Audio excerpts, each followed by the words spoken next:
has fire in his eyes and a sword in his hand, and he's riding a white horse across this land. He has fire in his eyes and a sword in his hand, riding a white horse all across this land. And he's calling out to you and me, will you ride with me?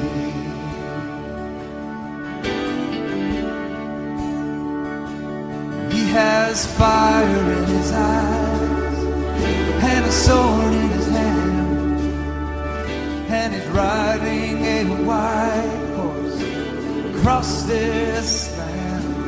And he's calling out to you and me, will you ride with me? Will you ride with me? And we say yes, yes. You are tuned into Joy Radio, listening to the program Make a Difference with Chaplaincy South Africa, with Professor Aubrey Burger and Dr. Johan Rademeyer, Director of Chaplaincy SA, where you'll be enlightened how to make a difference. Hier is ingeskakel op Joy Radio met die program Maak 'n Verskil met Chaplaincy SA, saam met Professor Aubrey Burger en Dr. Johan Rademeyer, Direkteur van Chaplaincy SA, waar u ingelig sal word hoe om 'n verskil te maak.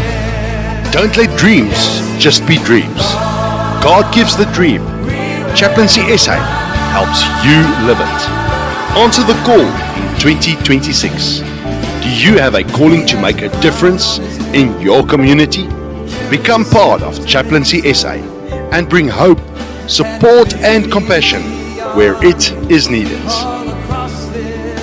If you are passionate about caring for others and serving with purpose, this is for you. Chaplaincy SA invites you to join us today. If you are a listener of Joy Radio and you sign up with Chaplaincy SA as a member, you will receive a 50% discount on your joining fees. Yes, you heard me correctly. If you are a listener of Joy Radio and you sign up with Chaplaincy SA as a member, you will receive a 50% discount on your joining fees. Take hold of this wonderful opportunity and join Chaplaincy SA today. There are 28 different service fields that you can serve in. Chaplaincy SA also provides the training. Here are just a few to mention. Serve as a community chaplain, become a trauma responder, serve under the animal unit, or serve under the motor accident unit. For more information, call or WhatsApp Chaplaincy SA on 066 447 5321. Yes, 066 447 5321. Or email them at info@chaplaincysa.co.za. Yes, info@chaplaincysa.co.za. Or visit the website at www.chaplaincysa.co.za. www.chaplaincysa.co.za. Just the WhatsApp number again is 066 447 5321. Don't let dreams just be dreams. God gives the dream. Chaplaincy SA helps you live it.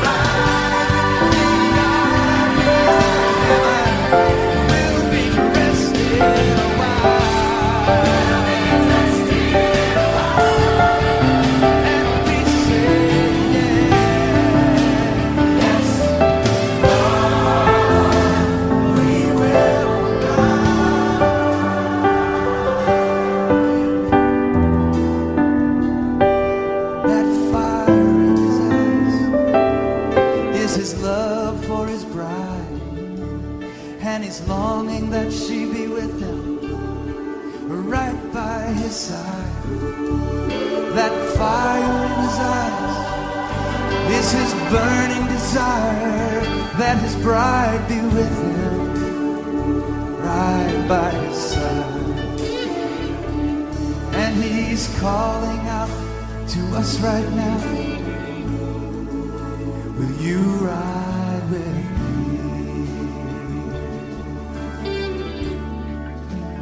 Yes, Lord, that's all we can say. Yes, Lord, say yes to you. Yes, Lord, yes, Lord, say yes to you. We say yes, Lord. We say yes, Lord.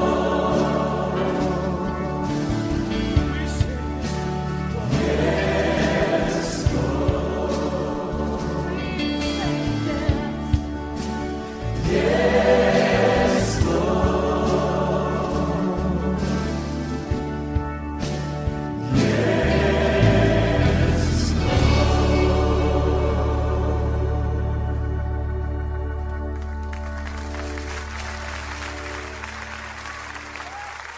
Yes,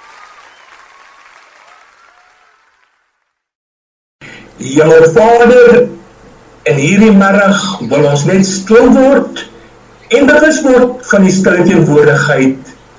Here, so die reën uit die hemel uit neerdal en hierdie dordroe aarde binnendring, is dit ons hartsbegeerte vanmiddag dat net so daardie reën neerval, dat dit vanmiddag op ons luisteraars se harte sal val.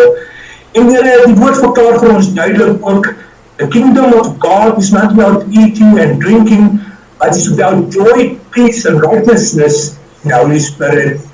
En daarom, al is dit net 'n radio-uitsending, is U altyd teenwoordig.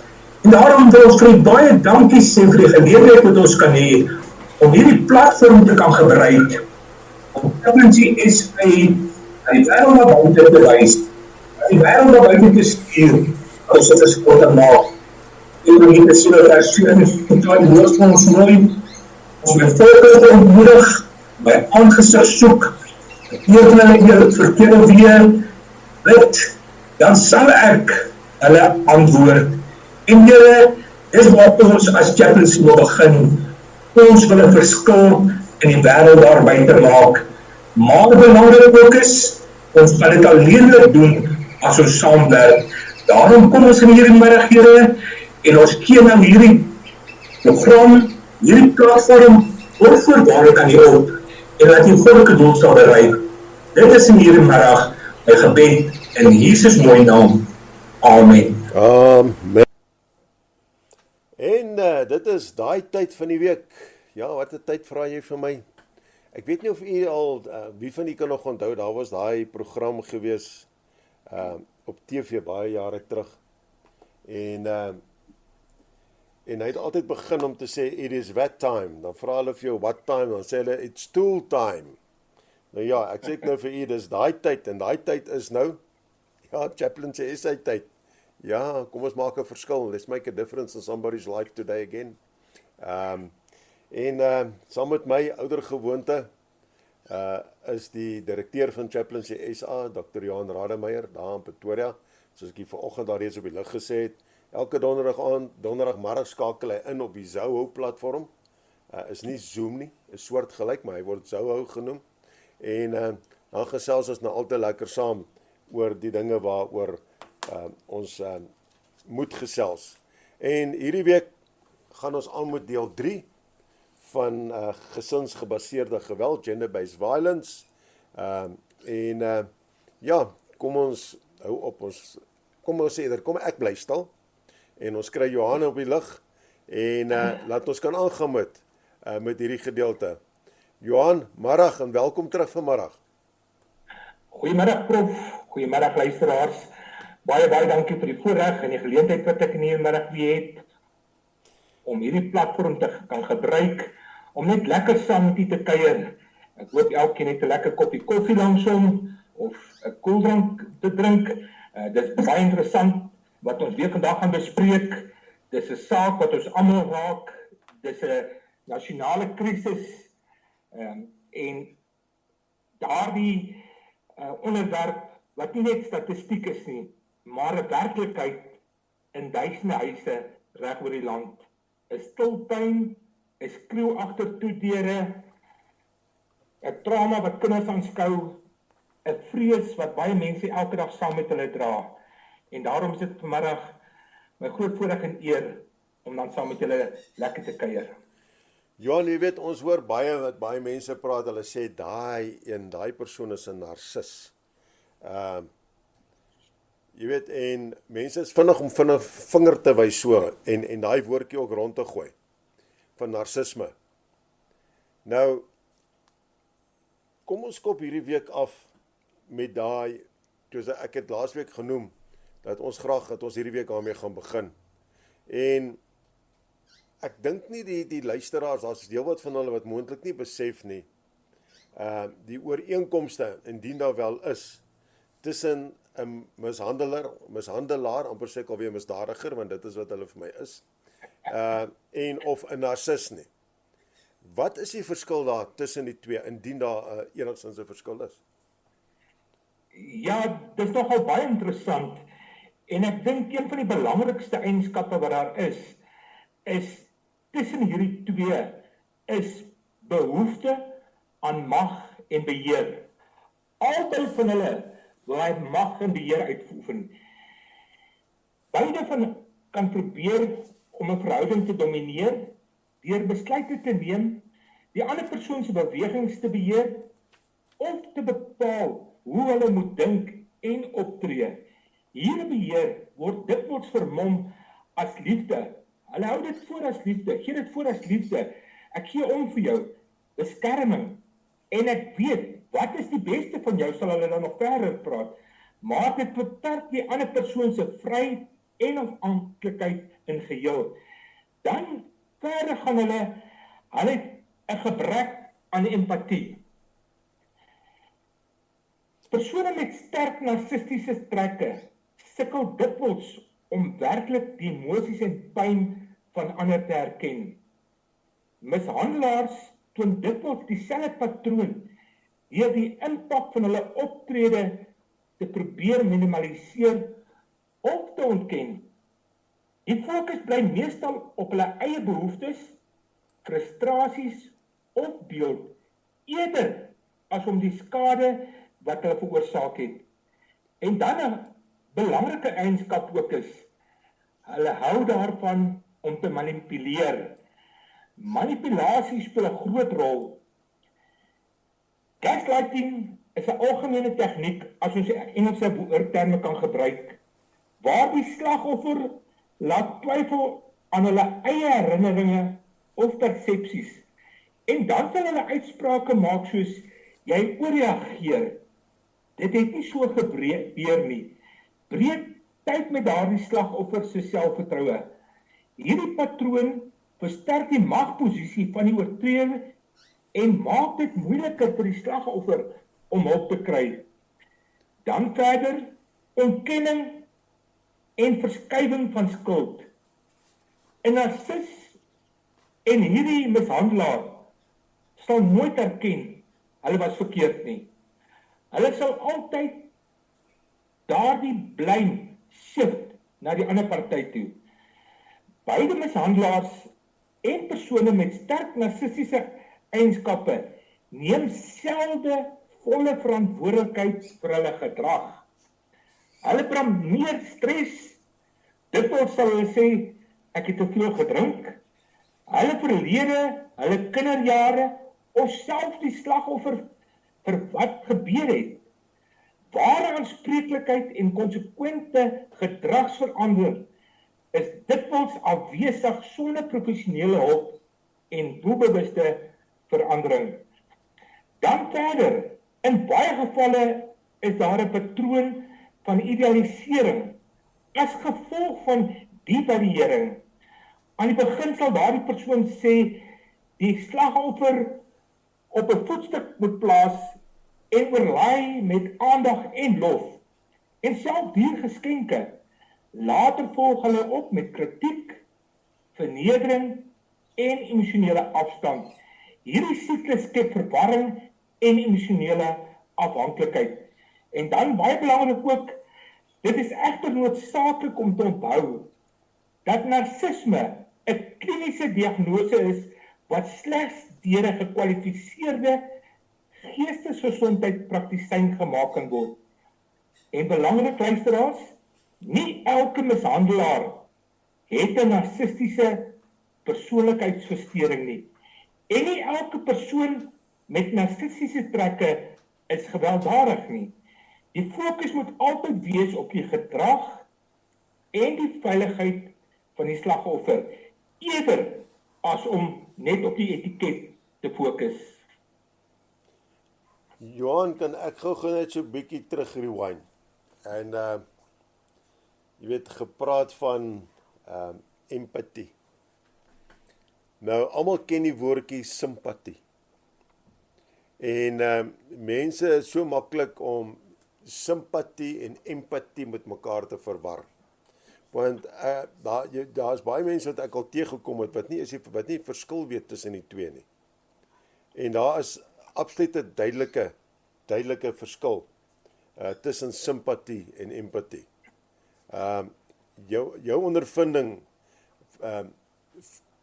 kry jy dit ook wat mense die twee verwar met mekaar? Dis korrek, ja, prof, en baie maklik kan hulle daardie twee verwar. En veral daardie mishandelaar, hy sukkel, net soos met die narcis, om empatie te toon. So, hulle sal nooit daardie ander gedeelte in die persoon raak sien nie, maar eerder fokus op hulle eie welstand en wat om hulle comfortzone gesentreerd is. Ja, jy weet, en dan, jy weet, jy het uitgelig hierso die blamering, weet die verskywing van die skuld. En onmiddellik toe dink ek aan die tuin van Eden, Eva, Adam, toe hulle uitgevang is. En wys jou net, daai bose kringloop bly nog steeds in ons lewens. Want ons sny dit nie af nie, ons raak net nie ontslae daarvan, die mense nie. Ek meen, wat sê Eva? Nee, die slang, hy het my verlei daarso. Adam sê, nee, maar Eva het my gegee om te eet. Jy weet, shift to blame, hy blame shifting. En belangrik, wat ons op hierdie punt is, jammer om jou te interrupt daar, as ek net 'n voorbeeld kan noem, wat nou 3 weke terug gebeur het, is die persoon bly nie op die perseel nie. Hy bly in 'n ander gedeelte van Pretoria. En hy het van daardie gedeelte laat aand hierdie erf besoek, die hek oopgery, in beweeg, en die vrou het die staalhek oopgemaak om te kan kyk wat is besig om te gebeur. Sy het aangeneem dis buite haar erf. En toe sy die hek oopmaak, toe word sy dadelik aangeval. Die persoon is gearresteer. Maar terwyl hy in die selle sit, het hy daardie blame shifting gedoen en gesê, maar die vrou het hom aangerand. Hy het nie die vrou aangerand nie. Maar wat het hy by daardie erf gaan soek? Hy het die hek oopgery. So, dadelik, hy sal nie verantwoordelikheid vat nie. En dan kan ons duidelike eienskappe sien van narcisme wat dan ook deurkom in daardie mishandelaar. Ja, jy sien Johan, hulle kom ons en hulle kom met daai aggressie tevore. Want ek meen, die wet sê ons baie duidelik, 'n misdaad word aan sekere faktore gemeet, wederregtelik en opsetlik. Né? Nou, hy het wederregtelik soontoe gegaan en het met opset daardie hek afgery om toegang te kry. Want hy het geweet as hy mooi daar gaan kom, mooi aangery kom, toetertjie blaas, gaan niks gebeur nie. So die hele tyd op pad soontoe, in so 'n persoon se gedagtes is dit, beplan hulle al klaar, hoe gaan hulle toegang verkry? Dit is soos 'n krimineel wat inbreek by 'n plek. Hulle beplan hoe gaan hulle toegang kry. Want as hulle toegang soek, maak nie saak hoe lank hulle rondom daai erf rondsluip en wat ook al nie, hulle soek 'n plek hoe om toegang te kry. En dit is dieselfde hierso. En dit is menslik. Jy hoor iets buitekant en jou eerste reaksie is, kom ons gaan uit en ons gaan kyk. En ongelukkig almal het nie die kameras en daai goed om eers die kameras dop te hou en te kyk wat aangaan nie. Ek meen, want dit is ook maar 'n dieroefeningkie daar aan die einde van die dag. So, nou gaan jy uit en nou kom jy op die persoon byvoorbeeld af wat nou al reeds daar is. Want ek meen as die persoon nou reeds binne is, klaar die hek afgery het, as hy mos staan basies by die voordeur. So as jy daai hek, daai veiligheidshek oopmaak, is hy daar. Of sy, wie ook al dit is. En as iemand met 'n dreigende houding kom, wat is die natuurlike reaksie van 'n mens? Is om jouself te verdedig. Het sy dit verbaal of fisies met die hande te keer of wat ook al. En dit is hoekom hulle dan mos nou kyk, as jy daar in die selle sit, dan het jy mos nou tyd om te dink. Daar's niks veel anders wat jy kan doen nie. En dan dink jy aan 'n manier, hoe gaan jy uit hierdie situasie uitkom? Dit was nie jou skuld nie. Nooit nie. Altyd soos jy reg gesê, iemand anders is skuld. So ek het my eintlik self verdedig teenoor daai persoon wat in hierdie geval 'n dame was, maar ek het met voorberagte rade soontoe gegaan. So ja, dit is nogal 'n issue daar, hoor. En ek dink luisteraars moet dit baie duidelik verstaan. Ek meen dat jy weet dat 'n narcis het geen empatie nie, niks. En hulle het nog minder simpatie ook met jou. Hulle toon dit of niks nie. So ja, dit is hartseer wat sulke dinge nog steeds in hierdie lewe gebeur. Met al die wetgewings en alles wat daar is. Ons sien hoe die strawwe al hoe swaarder raak, maar nog steeds sit dit die mense nie af nie. Want jy kry die situasie waar hulle doenig is met niks anderste as om, jy weet, en wanneer Bacchus sy rol speel, Johan, dit is 'n groot gevaar daai. Want hy por aan. Maar kom ons vat gou 'n musiekbreek. En ons gaan luister. Nee, Joel sê ek mag geen nou musiekbreek vat nie.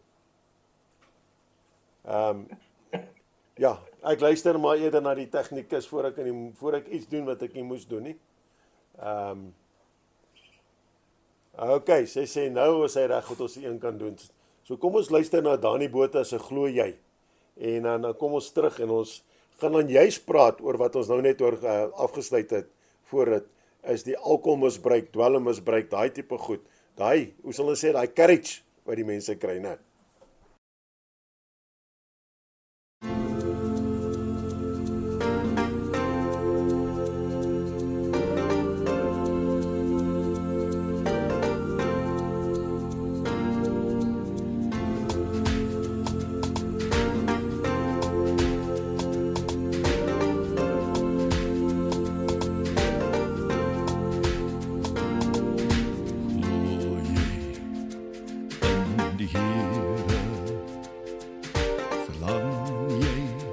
Na die lewe van môre, na jou liefde, die vrese van ander, deel jy ander, se hart so sorge.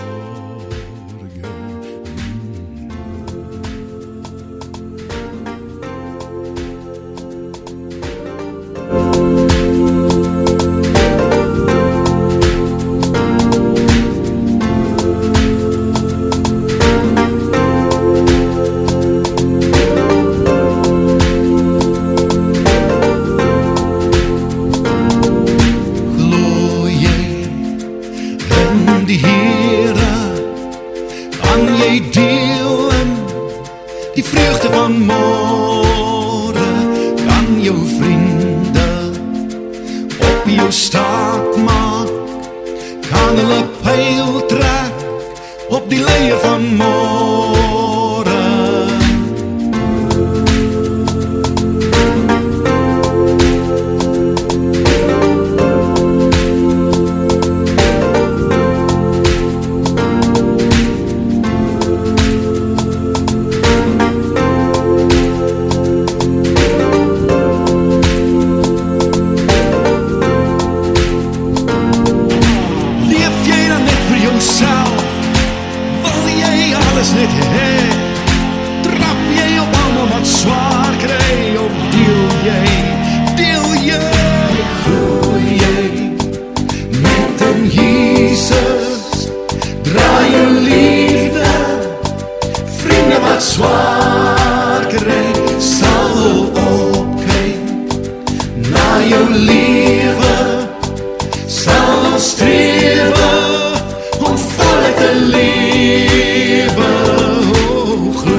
al jou begeertes.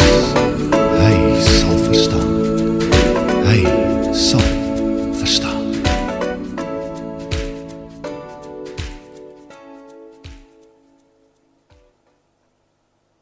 En ja, dit was nou Dani Botha gewees met Glo jy, glo jy. Nou ja, met die musiekbreek geliefdes, toe praat ek en Johan so 'n bietjie oor die algemeen en ons praat toe so 'n bietjie, ons het van 'n bietjie baie jare terug, toe mense nog weggekom het as hulle misdryf gepleeg het, wanneer hulle onder die invloed van drank was of onder die invloed van dwelms was en so aan. Maar daai sal ek sê, daai kite vlieg nie meer nie. Daai kite se touwtjies is gesny, want dit het verander. Want die verskoning was altyd gewees, ek het nie geweet wat ek doen in daai stadium nie.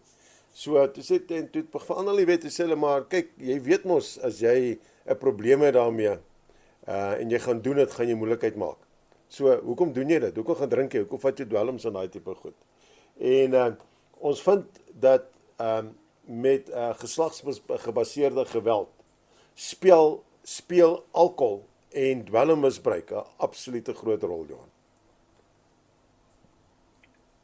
Ja, dit is een van die grootste oorsake wat daar is in hierdie geslagsgebaseerde geweld. En as ek net hiermee kan begin, Vrydag aand, net vir middernag, is Chaplaincy SA se EMS-span uitgeroep na 'n toneel toe, waar die man sy vrou 38 keer met 'n mes gesteek het. 38. Oor die 38 keer oor die liggaam.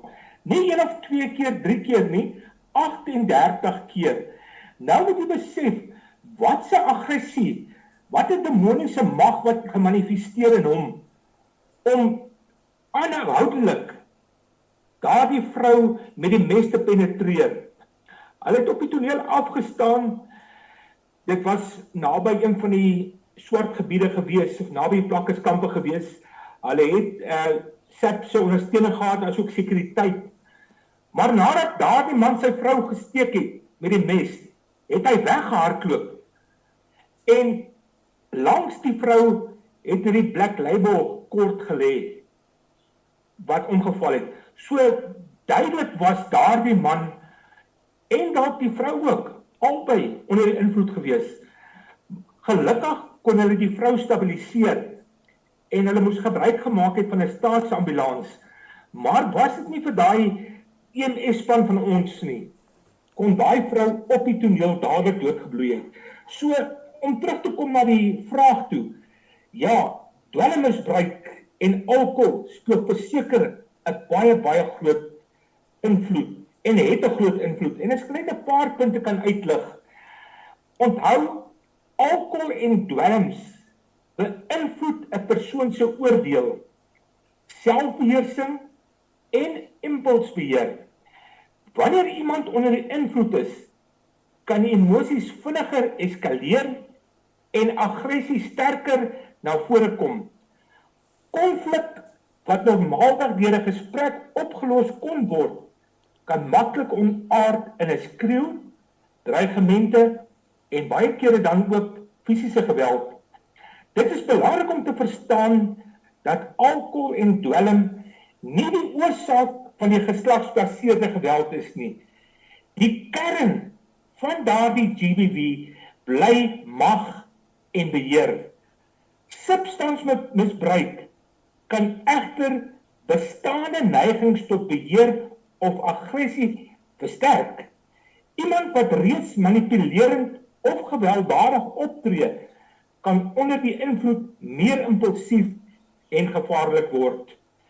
Na geweldige voorval, hoor slagoffers dikwels, en net soos ek en jy dit bespreek het, prof, ek was dronk, ek was onder invloed, ek het nie geweet wat het ek gedoen nie. Dit is die drank wat gepraat het. Hierdie verskoning skuif die verantwoordelikheid weg van die oortreder. Die realiteit is dat miljoene mense alkohol gebruik sonder om hulle maats te mishandel. Geweld is 'n keuse, nie 'n onvermydelike gevolg van dwelm of drankmisbruik nie. Johan, sorry, Terwyl as ek gou daar kan inkom, weet jy wat nou, die wat by my opkom is, en ek wat self op my tyd goed gegooi het, as jy so sit en drink,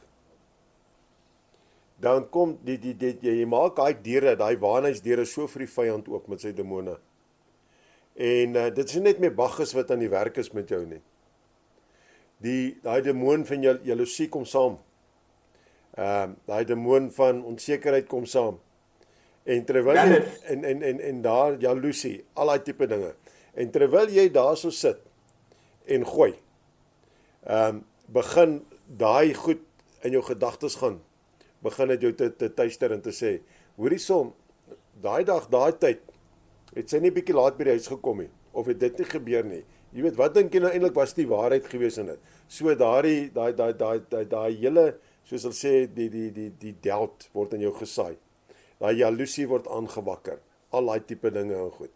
En jy weet, dis hoekom ek het nog maar gevind, vandat ek 'n pad saam met die Here begin stap het, toe ek besluit het die dag uiteindelik laat in my lewe om 'n pad saam met die Here te stap en 'n verhouding met Jesus aan te knoop. Bly eerder weg van dit af, heeltemal. En ek het myself ek het myself weggevat uit alle omstandighede uit. Ek het nie eens by mense gegaan wat drink nie. Daai tipe goed nie. Vandag pla dit my nie.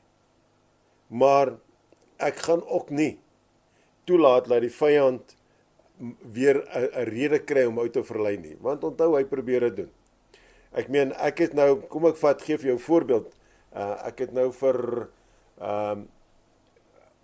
seker, dis nou goeie amper 40 jaar wat ek opgehou rook het. En nog steeds kom hy van tyd tot tyd en hy sê, maar dink jy nie bietjie, is die stres nie so bietjie kwaai by jou nie? As jy nie so bietjie nie, dink jy miskien is 'n gerretjie sal 'n verskil maak nie? Hy hou nooit op nie. Never ever nie. En daarom sê 1 Petrus 5 vers 8 vir ons aan alle tye, jy weet, hy sê wees waaksaam, want hy is soos 'n brullende leeu wat op hierdie aarde rondsluip. Want hy wil kyk waar hy kan vernietig en te kere gaan. Dit is sy doelwit.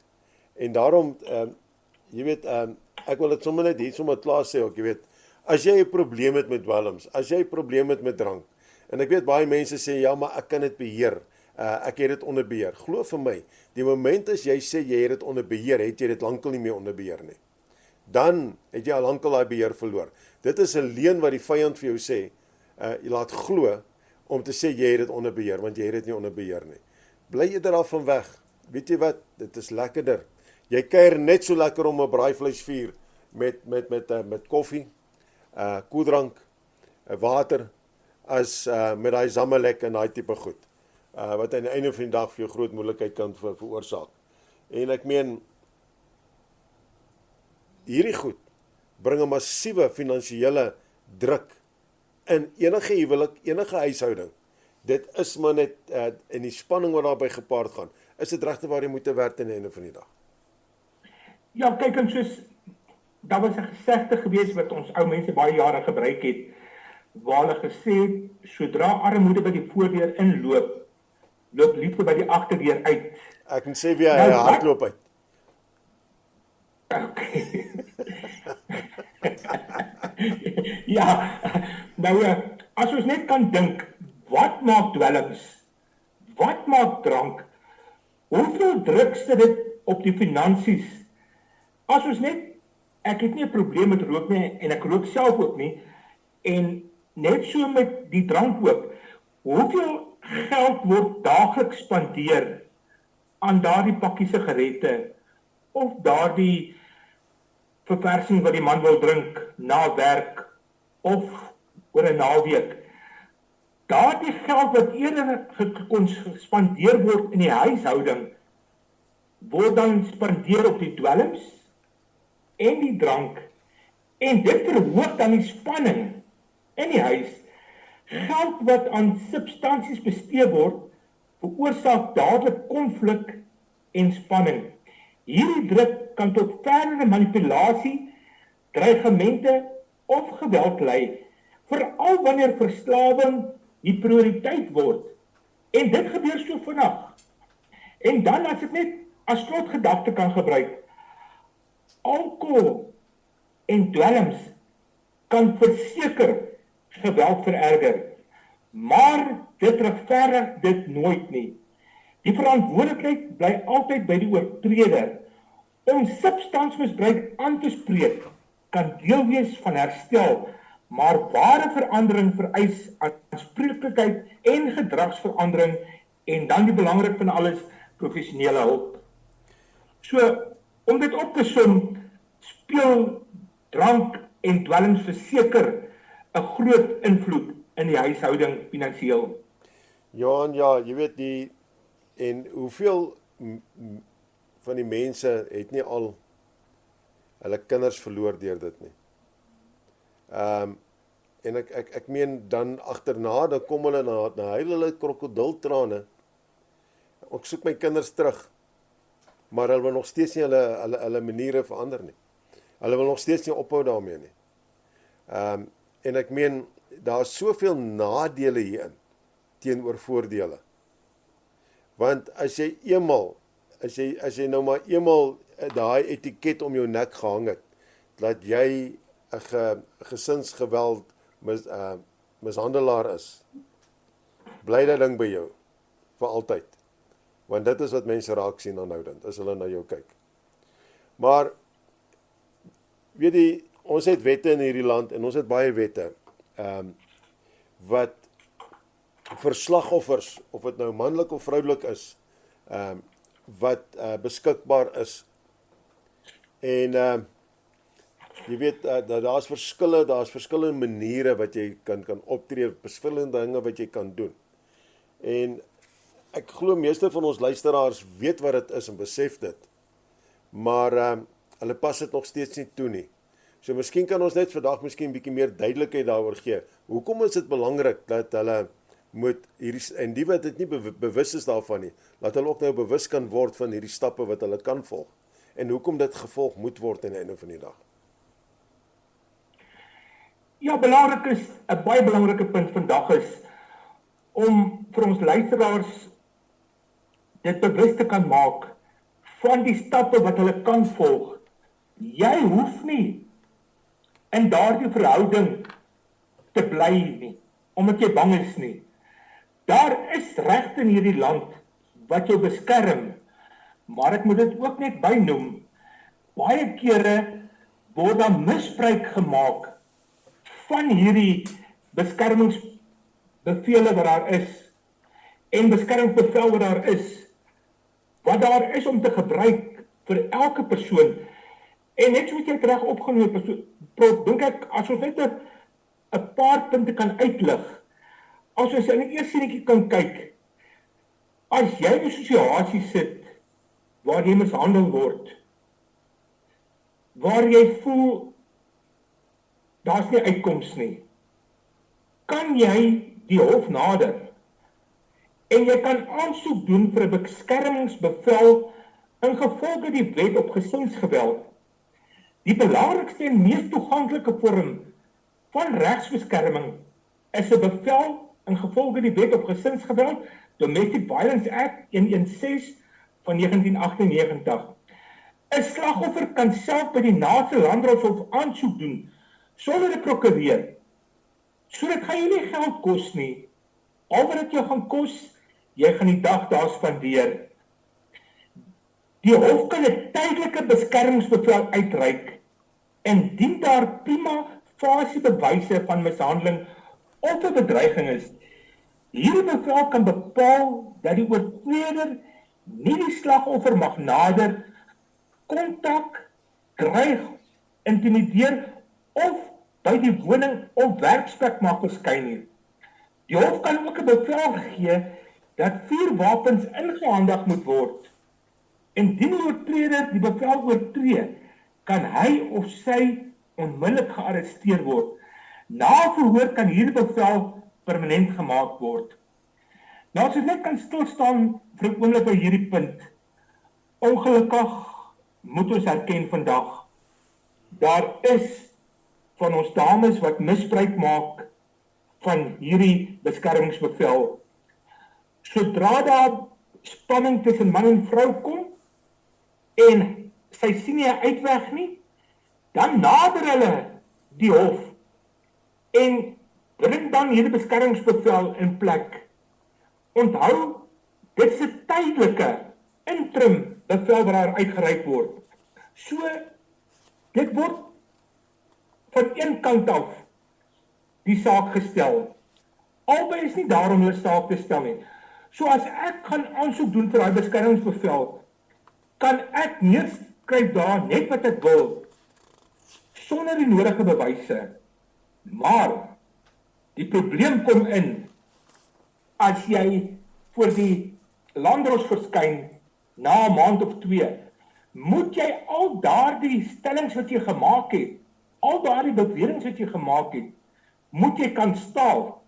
Nie mondelings nie, jy moet bewys hê daarvoor. Daarom het dit dan ook nou so gebeur, dat daardie landdros en die persone in sy kantoor nie net blindelings meer toestemming gee vir 'n bevel dat hierdie man nie sy kinders mag sien nie, dat hy nie hierdie of daardie mag doen nie. Hulle ondersoek die saak deeglik, behalwe as dit 'n domestic violence geval is, dan word dit in baie ernstige lig aanskou. Belangrik ook is, slagoffers het die reg om 'n strafsaak by SAPD te open. So, as jy by 'n geweldige verhouding betrokke is, en jou man of jou vrou rand jou aan, het jy die reg om jou naaste polisiestasie te nader en 'n saak oop te maak. Dan verder kan jy gaan om 'n dokter te besoek om vir jou 'n jy verslag uit te reik oor die beserings aan jou liggaam. Luisteraars moet net in gedagte hou, daardie verslag, sodra jy met die ondersoek klaar is, mag daardie dokter nie vir jou daardie verslag oorhandig nie. Die ondersoekbeampte moet die volgende dag gaan en hy moet daardie verslag gaan ontvang by die dokter. Dan word daardie verslag deel van die dossier. As ons kan terugverwys na die voorval wat ek ook na verwys het in vorige programme is, waar daardie persoon wat hierdie hek gery het, die persoon aangerand het, hy het gevlug, hulle het hom gearresteer later die aand, daar is 'n jy geopen, hy het, sy verweer was, hy is aangeval gewees, hy was toegesluit vir 3 dae, nou, dit wat gebeur het, met die jy is verswarend. So as jy in 'n verhouding is, en jy word gereeld aangerand, wil ek jy bemoedig vandag, kry al die bewyse. Onthou, ons het op die vorige geleentheid gepraat daaroor, finansies speel groot druk, daar is 'n klomp faktore wat 'n rol speel, wat jy nie dadelik uit die huis uit kan kom, of uit daardie verhouding kan kom nie. Maar belangrik is, om die nodige bewyse in plek te kry, om jou saak dan sterker te maak. As ons verder kan gaan, misdaad soos aanranding met die doel om ernstig te beseer, verkrachting, seksuele aanranding, intimidasie en dreigemente is strafbaar. Wanneer 'n saak geregistreer word, word dit ondersoek en kan dit tot vervolging lei. Indien die beskuldigde op borgtog vrygelaat word, kan die hof streng borgtogvoorwaardes stel, soos 'n verbod op kontak of naderingsbeperkings om die slagoffers se veiligheid te verseker. En ek dink prof, ons moet by 'n geleë tyd miskien vir kaptein Pieter ook indring, laat hy vir ons ook bietjie meer duidelikheid kan gee oor die saak, as 'n saak geregistreer word en wat daarmee gepaard gaan. Kry die persoon dadelik borgtog? Nee nie, maar ek kan dit net noem, in die saak wat ons mee gewerk het daardie persoon, is hy nie toegelaat om borgtog te kry nie, omreeds dit 'n domestic violence voorval was. So, hy was toegesluit gewees, totdat sy saak voorgekom het. Dan is daar nog wette, wat ons vandag kan deurgaan, soos die Criminal Law, Sexual Offence and Related Matters. bied uitgebreide beskerming aan slagoffers van seksuele geweld. Slagoffers het die reg onmiddellik mediese behandeling insluitend profylakse teen HIV, asook forensiese ondersoek om bewyse te versamel. Belangrik is tuisteringbevel ingevolge die Protection from Harassment Act. Onthou, daardie Protection from Harassment Act 17 van wet 2011 maak versoening vir tuisteringsbevel, selfs wanneer daar nie huishoudelike verhouding tussen partye bestaan nie. Dit is veral sterk belangrik in gevalle van stalking, aanhoudende boodskappe, kubertuistering en aanlyn dreigemente. 'n Hof kan 'n bevel toestaan wat die oortreder verbied om enige vorm van kontak te maak, het sy fisies, telefonies of elektronies. Oortreding van so 'n bevel kan dan lei tot 'n arrestasie. Ja, Johan, jy weet, ek wil net gou, jy weet, jy het nou gepraat van die mediese behandelinge, die profylikasie teen HIV en dis meer. Maar daar's meer en meer gevalle wat uitkom in vandag se tyd. En ons kry nogal met van hulle te doen waar die slagoffer sê, maar ek was daar. Maar dan sê hulle het nie die rypkiet gehad om dit te doen nie. Dit was nie in die plek nie, dit was nie in plek nie, dit was net nie daar nie. En dit is ook 'n probleem wat daar is. Ek dink dit is ook een van die redes hoekom baie keer van die slagoffers nie wil gaan om die goed aan te meld nie. Want hulle wil nie nog deur daai verdere vernedering gaan en om net te hoor, sorry, ons het nie die nodige toerusting om jou mee te help nie. En dit is en dit sit ek weet dwars voor die deur van die minister van Gesondheid en ons huidige waarnemende minister van Polisie. Want hulle is tog die ouens wat moet seker maak dat dit daar is en beskikbaar is. Jy weet, ek voel sterk so om te sê dat wanneer 'n polisiebeampte op skof kom, moet hy uitgereik word met die sogenaamde rypkiet wat hulle voor moet teken. Dat hulle dit het, so as hulle op so geval voor uitgeroep word, dat dit daar is wat hulle die slagoffer saam met dit kan vat na die hospitaal toe, waar dit klaar daar is waar dit wat mooi geseël is alles, en dat hulle die regte behandeling kan kry. En prof, daar's baie logistieke probleme, en wat ons ook al ervaar het, sodra daardie persoon die saak wil gaan aanmeld, en hy of sy hoor daar is alkohol wat betrokke was, dan versoek hulle daardie slagoffer om die volgende dag terug te kom. Nou ons weet, belangrikste in die golden hour is om daardie persoon wat deur daardie miskien geryp is, daardie bewyse moet bewaar word.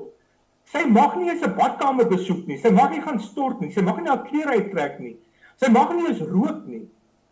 Dis belangrik, maar dit is 'n groot probleem en belangrik is as iemand aangerand word, as iemand seksueel aangerand word, as hulle die polisiestasie besoek, kan ek u verseker, in 80% van die gevalle gaan hulle nie gehelp word nie.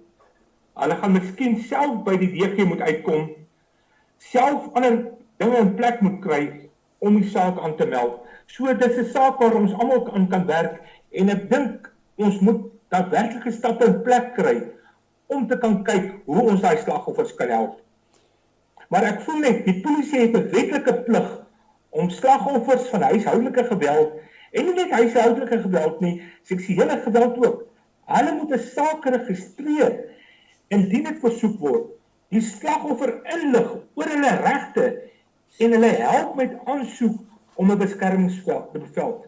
Slagoffers het die reg om met waardigheid, respek en sensitiwiteit behandel te word. Indien 'n polisiebeampte versuim om hulle plig te doen, kan 'n klagte teen die beampte gelê word. En dan verder, as jy in jou buurt na die naaste polisiestasie toe gaan, jy is Afrikaans sprekend, is daar nie iemand wat vir jou kan help nie. Daar is Engels sprekende persone. So, dit is 'n probleem wat ons moet aanspreek. Ja, dit is 'n groot probleem, Johan. Jy weet, in die feit as ons kry baie klagtes, dat die mense kom daar by die aanklagkantoor aan. Dan sit hulle daar agter en dit lyk of hulle partytjie op 'n partykeer of verveeld is met hulle self, op hulle fone of wat ook al. Hulle kyk jou aan as jy instap, maar ignoreer jou, heeltemal. En jy moet maar daar bly staan. Jy kan maar sê goeiemôre, goeiemôre, goeienaand, hallo, en niks gebeur nie. Met die hoop dat jy sal weggaan, jy is onsigbaar. Jy weet, daai tipe ding. En dit is van die dinge wat reggestel moet word. Ons almal is bewus daarvan, en hooplik na hierdie hogere kommissies en goed wat nou daar is, as dit alles verby word, gaan daar drastiese veranderings kom. Maar tot en met dan, kan ons net dankbaar wees dat daar wel mense is wat opgelei word in Chaplaincy SA om persone wat in hierdie situasies is, om hulle by te staan. En nie net in Chaplaincy SA, maar daar is baie ander organisasies ook, wat daar is om die mense by te staan, om hulle te help in hierdie gevalle. Johan, ja, ek dink voordat ons aangaan, kom ons vat dit is weer 'n breek. Ek dink jy's ook al bietjie dors gepraat op hierdie stadium.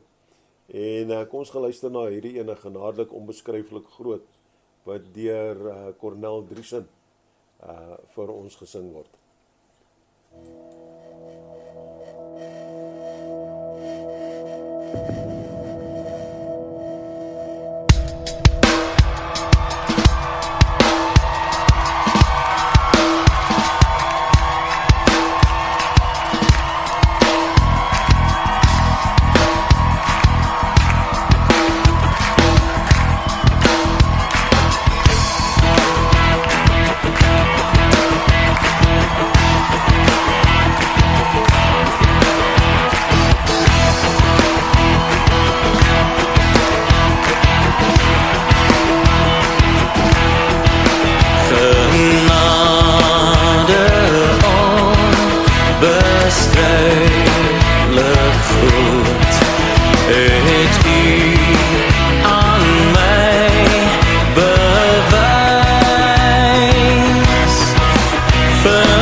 Ja, dit was genade onbeskryflik groot, want ons almagtige God en Hemelse Vader se genade is onbeskryflik groot. Ons besef dit nie aldag nie, want ons ontvaar maar net, dit moet maar net daar wees, en dit is hoe het maar moet wees, ons het ons nog maar so groot geword, so, hy moet ons maar genadig wees. Maar dit werk ongelukkig ook nie altyd so nie, ne. Johan, ek sien ons het 'n boodskappietjie gekry, van 'n luisteraar af, wat sê, dit is so lekker om elke week die chaplaincy program te luister. Ek leer soveel oor alles, baie dankie. Nou ja, baie dankie vir hierdie deelname, en dit beteken vir ons ook net so baie, want dit sê vir ons, ons doen iets, wat iets beteken vir julle daar buite, wat luister. Ja, baie dankie vir die luisteraar. En vir elke ene, ek glo soos hierdie luisteraar, is daar baie ander luisteraars ook, wat moontlik dieselfde sê, ek glo dieselfde sê, maar sê nie, maar nie die guts het om het te stuur na die stasie toe nie. Of miskien het hulle eers keer ingeskakel vandag. En onthou die WhatsApp nommer hier in die ateljee is 079-678-0510. Johan, ons het nou heelwat gepraat oor hierdie beskermingsbevele en dis meer en die verskillende wetgewings en et cetera. Help dit regtig waar? Voorkom dit regtig waar hierdie mishandeling aan die einde van die dag? Prof, ek wens ek kon vandag met al die eerlikheid gesê, ja, dit help regtig.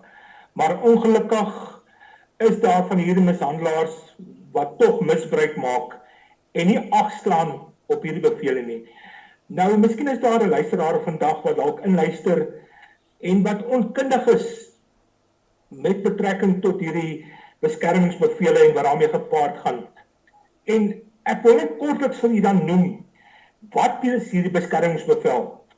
Onthou, 'n beskermingsbevel is 'n wettige hofbevel wat duidelik bepaal dat die oortreder nie die slagoffer mag nader, hy mag jou nie bel, kontak maak, WhatsApp stuur, dreig of mishandel nie.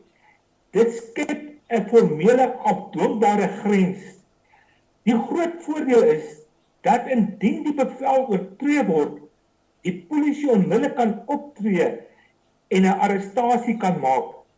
Vir baie slagoffers bring dit 'n gevoel van erkenning en beskerming dat die wet aan hulle kant is. En as ek dit net kan noem, ons het 'n voorval gehad waar die dame beskermingsbevel teen hierdie man gehad het. En hy haar in sy dronkenskap gebel het. Die dag daarna het sy haar polisiestasie genader, die beskermingsbevel vir hulle gewys en hulle daardie man gearresteer. En het 'n stap verder gegaan dat hulle ook op sy vuurwapens beslag gelê het. So erg is daardie beskermingsbevel. Nou jy moet 'n gedagte hou, daardie beskermingsbevel is gelykstaande aan 'n lasbrief. Sodra die oortreder die mishandelaar oortree, skop dit in werking. Dit is vinnige toegang tot beskerming. Een van die sterkpunte van beskermingsbevel is dat dit relatief vinnig bekom kan word en nie noodwendig 'n volledige strafsaak vereis voordat dit toegestaan word nie. Dit beteken net 'n slagoffer hoef nie te wag vir 'n lang hofproses voordat daar 'n vorm van beskerming in plek is nie. Hierdie vinnige ingryping kan verdere eskalasie van geweld voorkom, want baie kere sodra daar 'n hofsaak is, word dit uitgereik en dan begin die veldspel, die skaakmatspel. Ek daag op by die hof, maar ek vra vir uitstel. Die persoon wat ook daar teenwoordig is, hy moet in dienste vir sy prokureur betaal en so word hulle finansiëel ook in daardie spel gemanipuleer. Baie kere is dien dit as 'n afskrikmiddel, hierdie beskermingsbevel. En wat ook gebeur in die howe, daardie interim beskermingsbevel word uitgereik, dis tydelik. En dan moet die twee partye na 'n maand by mekaar kom en voor daardie landdroshof en daar die landdros verskyn voor die landdros en dan moet hulle 'n saak stel. En teen daardie tyd het die vrou gesag en sy trek die saak terug om die man nie verder in die moeilikheid te laat kom nie. So, jy het die staat se geld gemors, jy het jou eie tyd gemors en jy bly nog steeds in daardie omstandigheid. So dit kan dien as 'n afskrikmiddel. Die wete dat die oortreding tot onmiddellike arrestasie en moontlike kriminele klagte kan lei, weerhou sommige persone daarvan om voort te gaan met mishandeling. In baie gevalle verminder geweld wanneer 'n bevel voortydig toegeken en konsekwent afgedwing word. Beperkings en uitdagings, dit is egter belangrik om realisties te wees. 'n Beskermingsbevel is slegs effektief indien dit gerespekteer en afgedwing word. Sommige oortreders ignoreer hofbevele, veral waar daar 'n geskiedenis van ernstige beheer of geweld is. Indien wettoepassing nie vinnig reageer op 'n oortreding nie, kan die slagoffer steeds in gevaar wees. Daarom moet 'n beskermingsbevel nie as enige veiligheidsmaatreël beskou word nie. Dan 'n slotgedagte kan ek net noem. Beskermingsbevele is nie 'n perfekte oplossing nie. Dit is 'n tydelike ding, maar dit is 'n kragtige en noodsaaklike instrument in die stryd teen geslagsgebaseerde geweld. Wanneer dit betyds verkry word, konsekwent afgedwing en ondersteun word deur 'n sterk veiligheidsnetwerk, kan dit 'n betekenisvolle rol speel om verdere mishandeling te voorkom en lewens te beskerm. Johan, ja, jy weet, ek dink ook wat hulle wat daarna gekyk moet word in die wetgewing, terwyl jy nou so praat by my opkom, is dat jy weet, soos jy reg gesê het, nou kom hulle na 60 dae weer kom hulle voor die hof en elkeen moet nou sy saak gaan stel in dit. Of hulle daag net nie op nie, dan word die ding outomaties uitgegooi, want hy's nog nie 'n permanente bevel gemaak nie. En ek voel daar moet nagevolge wees daarvan. Want ek meen, as jy weet daai beskerm, jy weet die wetgewing moet so omskryf word dat om te sê dat as jy 'n beskermbevel teen iemand anders te kry, moet jy ook glad nie toegang tot daai persoon hê nie. Met ander woorde, daai ding moet dubbeldoel wees. Dat jy ook nie met daai persoon mag kontak maak nie. Maak jy met daai persoon kontak teen wie die bevel gekry het, maak jy jouself ook skuldig aan 'n misdryf. En ek sien ek voel dit is wat hulle eintlik moet inbring. Want dit is waar daai storie kom, daai sagmaak storie kom, né? En dan sê ag nee, ek kry jou nou jammer, ek gaan dit net maar los in dit. Maar hoekom het jy dan in die eerste plek die ding gaan kry? Want op daai stadium was jy kwaad geweest. Op daai stadium het jy moontlik gevoel die lewe word bedreig. Maar nou 2-3 dae later nou voel jy anderste. En nou nou sê jy maar ek het te vinnig op my perdjie gespring, ek het te vinnig gereageer. En daarom moet hierdie ding ook baie oordeelkundig benader word en nagekyk word. Jy weet, dit is soos jy vroeër genoem het, daar's ongelukkig soveel dames daar buite, vrouens, wat te vinnig hardloop vir beskermingsbevele. Want hulle wil die man 'n punt wys. Hulle wil hom absoluut 'n punt wys. Om te wys, kyk, ons het hierdie mag, jy het eintlik niks nie. En daarom dink ek daar is daai leemtes in die wetgewing wat aan regte jy weet reggestel moet word. Daarom hier by ons self Jill ook, sy as mense met haar kom praat oor hierdie goed, want ek sê mos sy is die guru hier op die sy ken almal, veral hier by Vanderbijl Park, daar waar dit gedoen word en dit prosedure baie goed. Sy het al baie dames deur die proses gehelp. En dan sê sy ook vir hulle, luister, onthou, hierdie is nie 'n ding wat jy nou doen om oormôre te weer terug te trek en sê jy los dit nie. So as jy my tyd wil mors, sê my sommer nou. Want dit vat tyd, en jy het dit vroeër genoem, jy gaan lank daar so sit. Kyk, as jy nie daar is van hulle 8 uur, as daai deure by die hof oopmaak, moet jy al reeds daar wees. Sodat jy klaar daar's voor in die ry voor daai kamer gaan wees waar hierdie goed gedoen word nie. Want hulle maak gewoonlik 8 uur al oop, die howe maak 9 uur oop, die kantore maak 8 uur oop, sodat En dis nie sê jy gaan agter gehelp word nie. So jy gaan ook maar daar sit en wag. Dit is soos enige staatsinstelling, is daai hurry up and wait game wat hulle speel met jou. So jy moet jouself regmaak daarvoor. Jy moet jouself ook maar geestelik reg kry daarvan. Maar ja, Johan, daar is heelwat wat met die oortreders kan gebeur. En ek meen, ons weet, tronkstraf is een van hulle. Jy weet, 'n direkte tronkstraf, daar kan wees opgeskorte vonnisse, met die keuse van 'n boete. Jy weet, of net 'n boete, weet 'n boete of gevangenisstraf of beide, daai tipe dinge en goed. Maar alles is daar so, en dit het alles 'n negatiewe effek aan die einde van die dag. Ek meen, jy vir onagtsame beskermingsbevel, jy word gearresteer, jy word vanaand toegesluit, jy moet môre in die hof verskyn. 'n werkgewer verstaan dit nie altyd nie, hy wil dit nie verstaan nie. Want wat jy nou gedoen het 'n impak op sy besigheid. So jou kans is goed dat jy jou werk ook gaan verloor in die einde van die dag daardeur. Jy weet, en daarom moet mense net bietjie verder dink as wat hulle neuse lank is. En dan natuurlik kry jy daai ding wat jy het 'n permanente kriminele rekord kry as jy skuldig bevind word.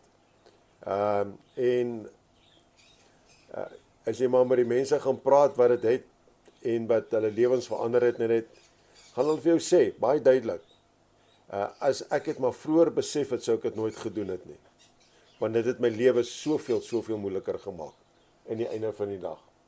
So, ja, en dan is daar nog, ek dink daar is seker nog baie ander dinge, hier is maar net wat ek so vinnig aan kan dink, wat jy nog kan byvoeg daarby.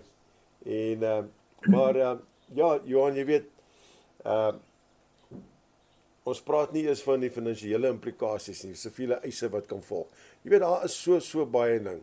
En dan, Johan, ja, julle het van Chaplaincy SA, het julle ook 'n boek, 'n boeklet, as ek dit so kan sit, 'n handleiding wat julle bymekaar gemaak het, 'n handleiding ten opsigte van 'n beskermingsbevel, waar julle alles absoluut baie pragtig uiteensit.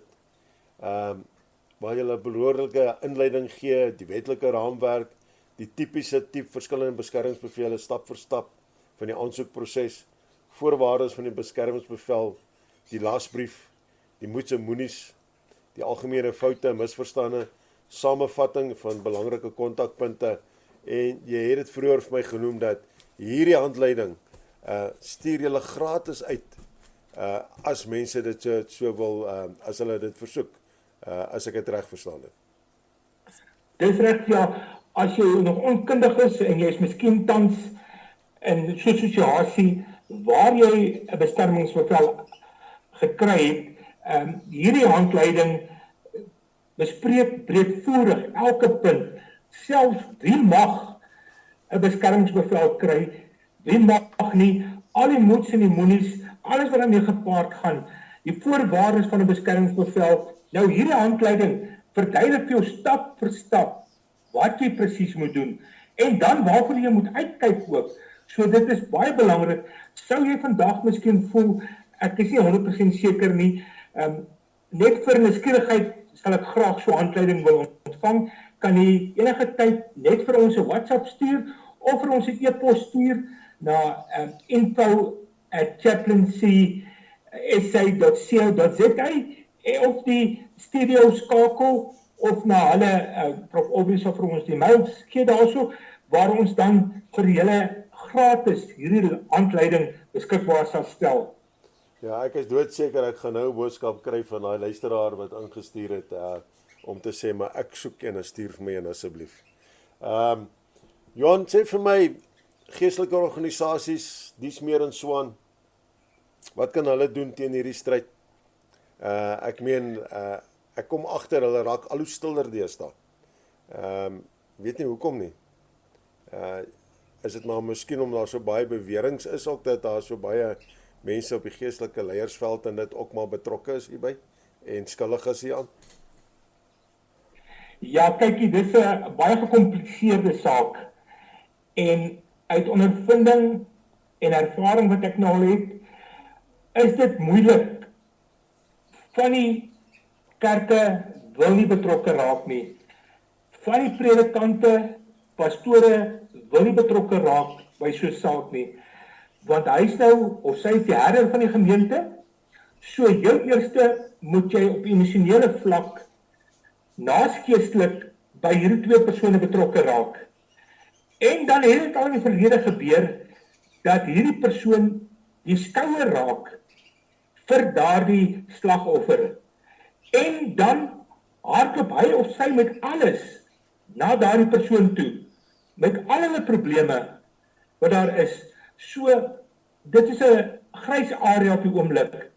Ek dink ons as geloofsorganisasies kan meer doen in die stryd teen hierdie geslagsgebaseerde geweld. Ek voel ons moet daaroor begin praat.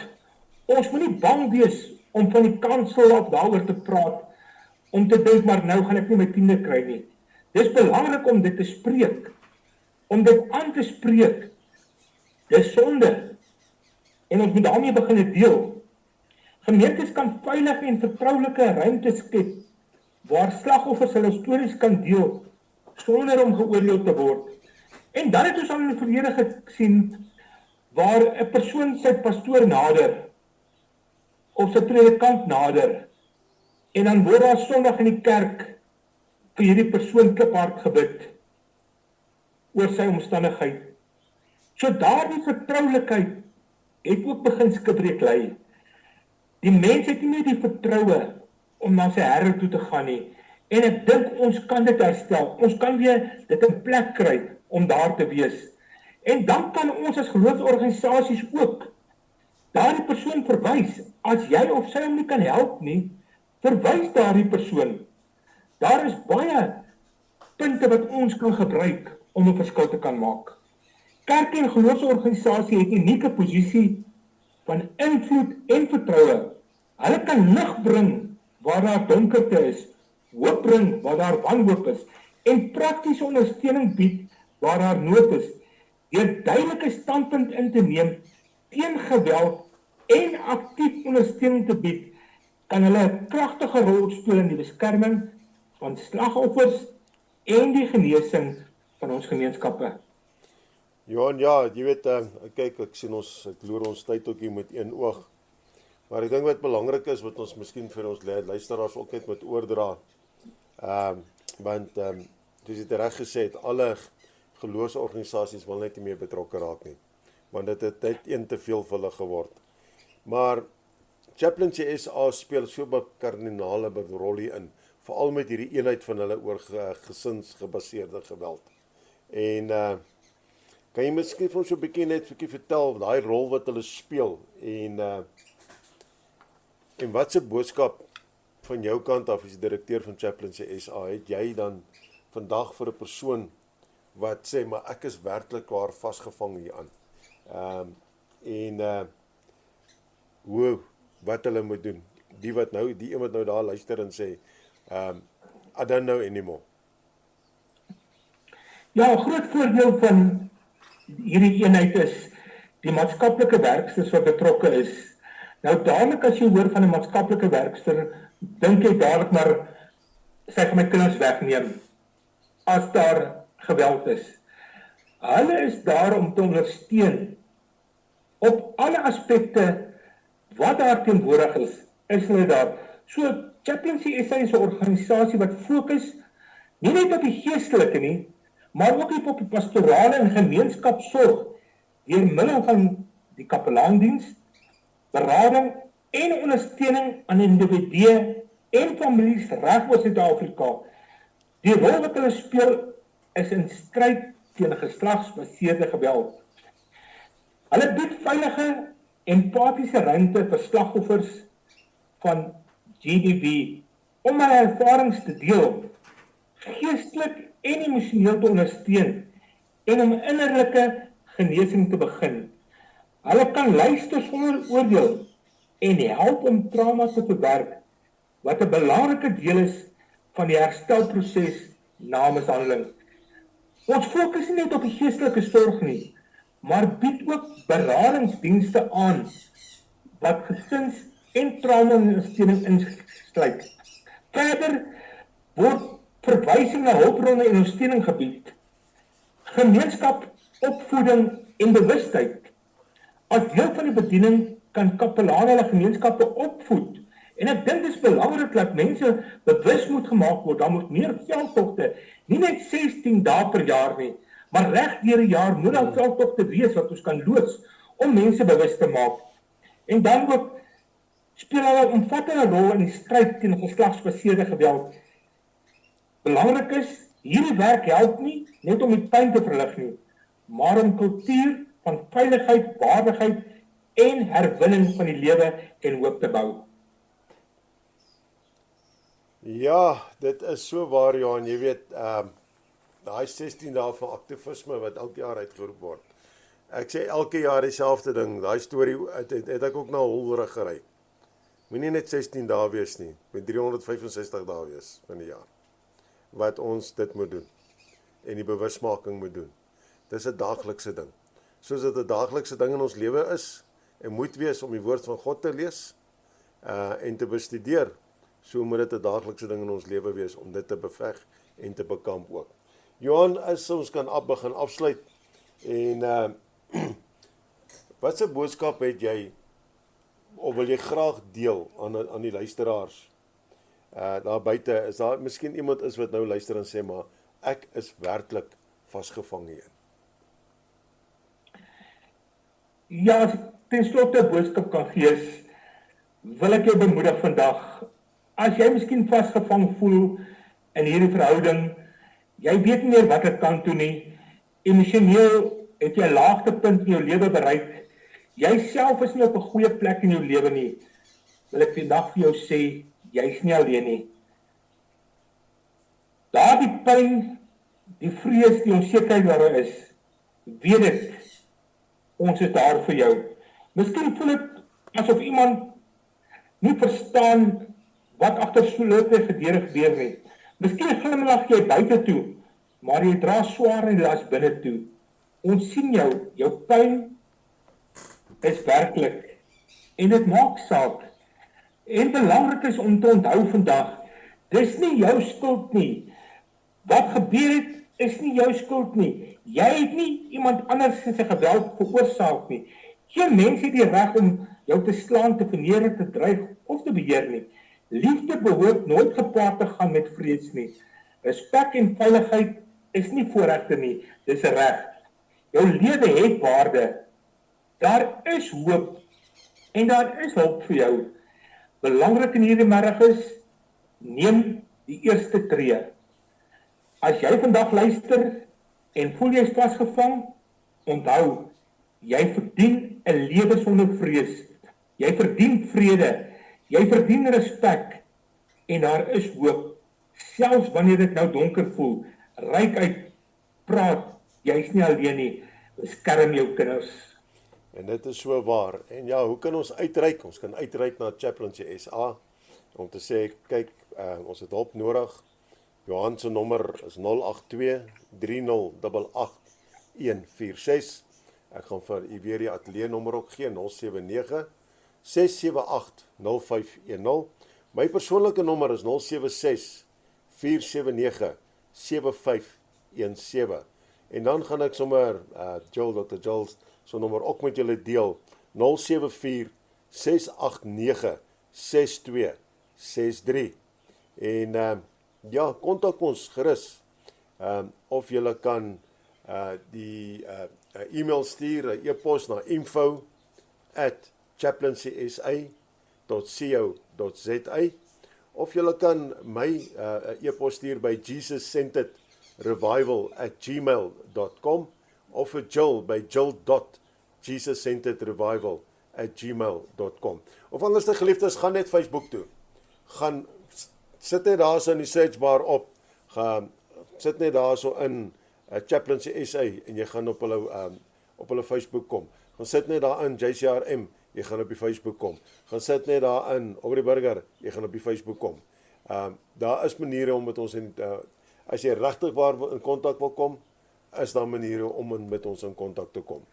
En daar is nie 'n rede om te sê, maar ek het nie geweet wat om te doen nie, ek het nie geweet wat ek kan doen nie. Nee, daar is nie meer 'n rede nie. Die uitreikings is daarso. Die mense is daarso. Die eenheid is daar van Chaplaincy SA om julle te help en by te staan. Maak nie saak waar jy jouself in hierdie land bevind nie.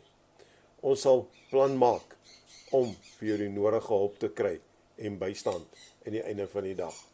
Nou ja, dit het ons nou vandag, ons 3 weke later, en ons het nou vandag afgesluit met die gesinsgebaseerde geweld. Ek is nogal opgewonde om te weet wat ons volgende week oor gaan gesels. Johan hou dit nog baie na aan sy hart. Ek hoor gewoonlik is hier so die donderdagoggend se kant, donderdagmiddag, en dan moet ek ook maar vinnig spring om myself te op hoogte te bring daarvan. Maar ja, I love a challenge as always. Johan, wil jy vir ons afsluit met gebed asseblief? Ja, baie dankie. Hemelvader, in hierdie middag vir ons vir die baie dankie sê vir die voorreg wat ons gehad het om op hierdie platform met die luisteraars te kon gesels. Here, in hierdie middag verklaar die woord vir ons mooi dat God het ons nie 'n gees van vreesagtigheid gegee nie, maar van liefde, selfbeheersing en krag. En daarom is dit my hartsbegeerte vanmiddag, Here, sou daar 'n luisteraar wees vandag wat was gevang is in daardie vrees, Here, dat U dit sal omskakel in krag. Here, want liefde is nie mishandelinge nie. Liefde maak nie seer nie. Die woord sê, die liefde bou op, die liefde versterk. En daarom vra ons dit vanmiddag, Here, daardie luisteraar wat vanmiddag ingeskakel is en wat by 'n punt gekom het waar hulle nie weet wat op kant toe nie, dat U Heilige Gees vir die lig sal aanskakel. Here, seën asseblief elke luisteraar, seën asseblief die radiostasie en al die lof, die eer en die aanbidding kom net U toe. Amen. Amen en amen. Ja, nee, al die eer, al die lof gee ons aan ons algemagtige God en Hemelse Vader. Net gou weer die nommers, Johansen 08230884146, Chilson 074-689-6263, die ateljee nommer 079-678-0510, en dan natuurlik my eie nommer 076-479-7517. En as jy omlyn, jy kry my nie in die hande nie, dan moet jy maar Chilson bel, alai, want sy sal altyd weet waarmee ek doenig is en waarmee ek besig is, en dan vir my sodoende die boodskap oordra. Geliefdes, ons gaan uitspeel vandag met 'n liedjie wat afkom van die Worship Experience album af. En sy naam is Awesome is the Lord Most High, want hy is 'n asemrowende God. Hy is 'n wonderlike God. Hy is die enigste God van alle gode wat daar nog ooit was. Van my kant af sê ek vir julle, stay safe, stay blessed, en weer ons baie dankie aan Johan, die direkteur Dr. Johan Rademeier, wat sy tyd ook opgeoffer het om vandag weer eens saam met ons te gesels het. En ons sien uit na volgende week se praatjie, so teken dit klaar in jou dagboek aan, moet dit nie vergeet nie. Van my kant af, shalom. Greater